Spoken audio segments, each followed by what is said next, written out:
สบายดีทุกคนมื้อนี้เบากาเพิ่นก็มาแต่สระปลานะทุกคนเพิ่นได้ปลาหลายหลายนะปลาเข็งมีแต่ปลาเข็งน้อยนะทุกคน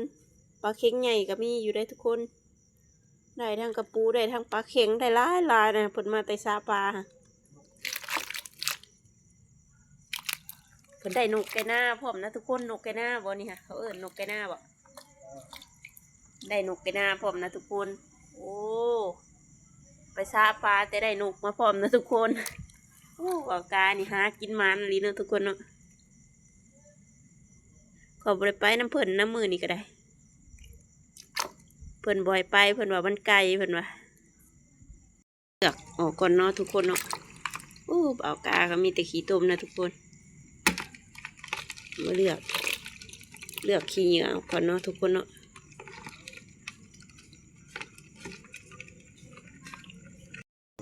ซอยกันมึงจ้าขนาดตักไว้พักกันไหลมา2 คน กาได้มือนี่เนาะ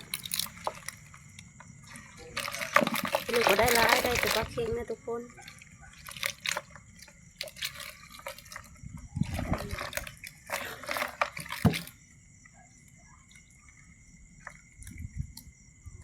นี่เด็กไงคอหน่อย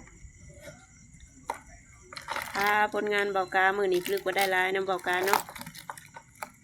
หากินมันนี่ โอ้ไม่แง่สะกับไปบักร้ายหนึ่ง